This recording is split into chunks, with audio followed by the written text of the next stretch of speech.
In this video, we're going to discuss about the disturbances of food intake. Examples of disturbances are anorexia and polyphagia. These two examples will be discussed later. Disturbances of food intake are frequently the first clinical signs observed by the owners when the animal is ill.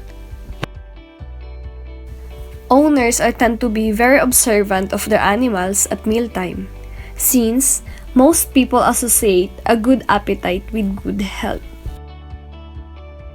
Many systemic and even localized disease processes affect food intake that represents a clinical findings to a common disease.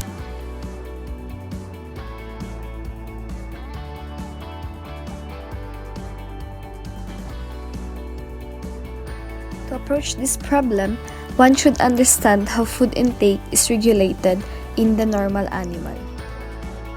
There are some definitions that will help us understand the regulation of food intake. First is, what is hunger? Hunger means a craving or a desire to ingest some food.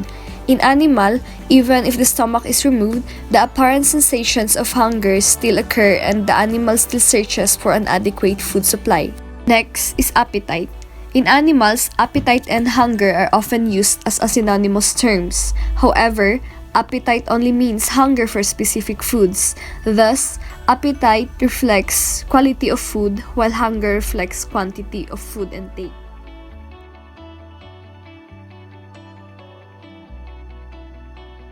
Next is the satiety. This is the opposite of hunger and results from filling meal, particularly when energy and nutritional requirements of the animal are fulfilled.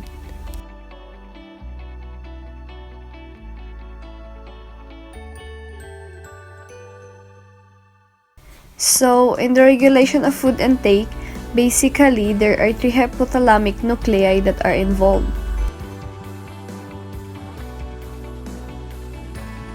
First is the lateral hypothalamic nuclei, which is also known as feeding center.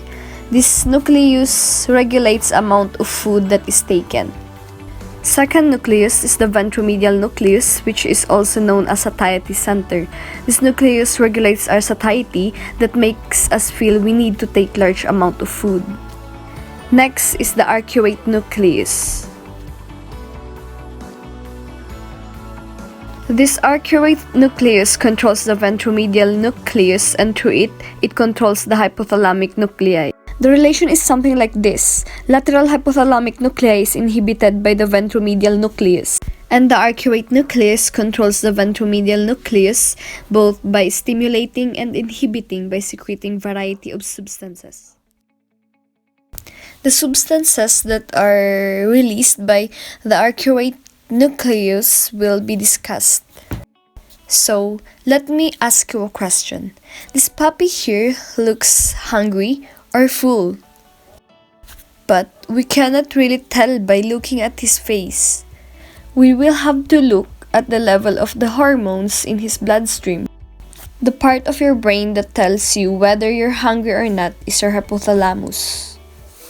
The hypothalamus makes your distinction if your body is rich in energy or if your body is poor in energy. Or in other words, are you hungry or are you full?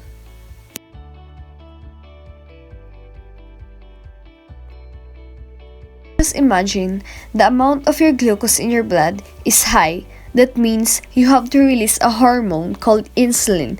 Insulin is released to store glucose you have in your blood and go and bind receptor in the hypothalamus and inhibit this receptor to indicate to the brain that the puppy is full or hungry. Now, the other side is when you have low blood concentration of glucose. You're not going to release insulin, and so you're not to be inhibiting the hypothalamus. What if the dog eat fatty meal? Now, he will have a high levels of lipids in the bloodstream. Well, that will cause a release of a hormone called leptin. Leptin is similar to insulin, and that represents the presence of energy-rich nutrients in the bloodstream. It will go to the hypothalamus and bind receptors to inhibit the feeling of hunger, which means that the concentration is low, the puppy will not going to be releasing leptin and you're not be inhibiting the hypothalamus. Well, the final thing that talks to your brain is our stomach. After the animal ate, the stomach will be pretty full of food. However, if the animal haven't eaten for a while, the stomach can be pretty empty.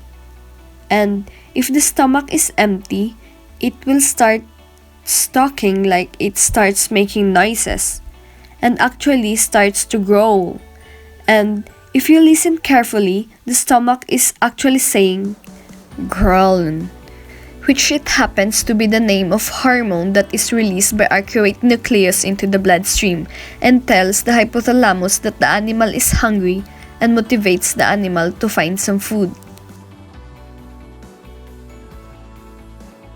These three hormones, insulin, leptin, and ghrelin, are the main players that determine whether we're hungry.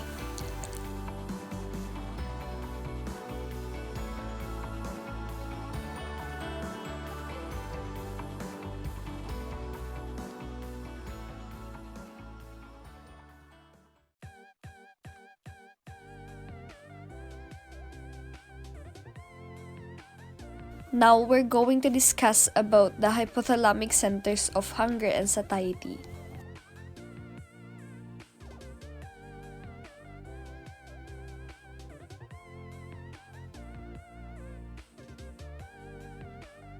The hunger, also known as feeding center, is located in the lateral hypothalamus. The stimulation of this area causes an animal to eat a huge amount of food. Also, the feeding center directly stimulates a psychic drive to search for and ingest food.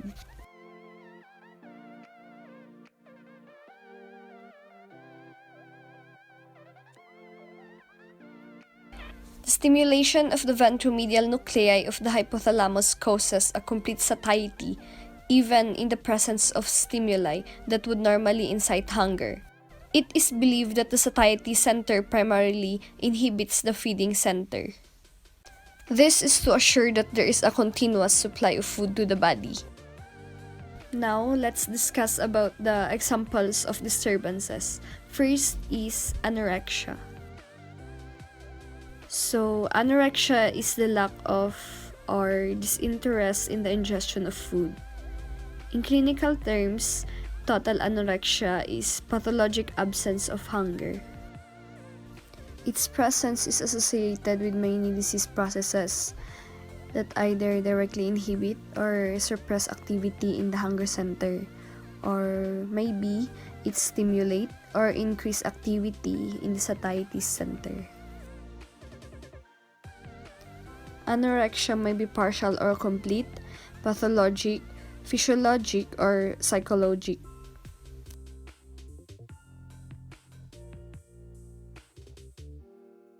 Next is the classification for the causes of anorexia. For the purpose of diagnosis, it is convenient to initially think of anorexia in three general categories: the primary, the secondary, and the pseudo-anorexia. The primary anorexia, it results from direct disease processes involving the appetite centers of the hypothalamus. Diseases or disorders that structurally inhibit the appetite centers are neurologic dysfunction, psychologic disorders, and loss of smell. Other cause is the secondary anorexia. The diseases that produce secondary anorexia occur in areas outside the brain and affect the neural and endocrine control of hunger. This category is the major cause of anorexia in animals. Causes are pain, intra-abdominal disorders, toxic agents, endocrine disorders, neoplastic diseases, and miscellaneous causes. Lastly, the pseudo-anorexia. Diseases in this category do not directly suppress the desire to eat. Rather, they result in the ability to pick up, masticate, or swallow food. These conditions are frequently so painful that the animal will not eat even though they are hungry. Causes are disorders of the oral cavity, hypoglossal paralysis, mandibular paralysis, retrobulbar disease, blindness, and tetanus. Moving on with the symptomatic therapy. The definitive treatment of anorexia is to find the underlying problem and resolve it. In certain disorders, anorexia is treated by improving the odor and palatability of the diet. Non-specific treatment with B-complex, vitamins, and androgenic steroids may improve appetites. Glucocorticoid hormones may also stimulate eating in some cases. In many cases, forced oral alimentation may be needed to prevent negative nitrogen and caloric balance. Also, diazepam and related compounds may stimulate eating in cats. Moving on, I will discuss about the other category of disturbances of food intake, which is the polyphagia or ravenous appetite. It is the consumption of food in excess of normal estimated or calculated intake. Polyphagia must be differentiated from pica, which is the craving for abnormal substances. For example, the animal is eating soil or plants. As with anorexia, polyphagia may be physiologic, pathologic, or psychologic in origin. Next is the pathophysiology of polyphagia. In small animals, polyphagia usually results secondarily from diseases that create a negative caloric balance or an increased metabolic rate. These diseases cause inhibition of satiety center and stimulation of appetite center. Primary examples include hyperadrenocorticism, hyperthyroidism, diabetes mellitus, pancreatic exocrine insufficiency, and primary intestinal malabsorption. These diseases result in muscle wasting as well as polyphagia. Also, certain drugs such as glucocorticoid hormones and the anticonvulsant phenobarbital Permidan may directly stimulate the appetite center. There are two causes of polyphagia. It is the primary and secondary causes.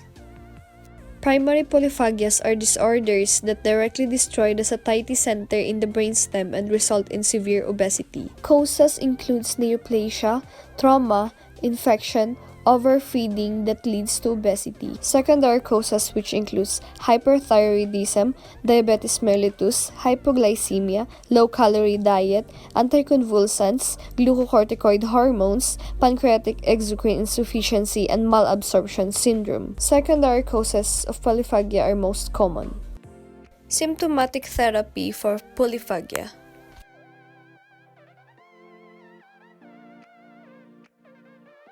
The treatment of primary polyphagia is to restrict the diet in quantity and caloric density.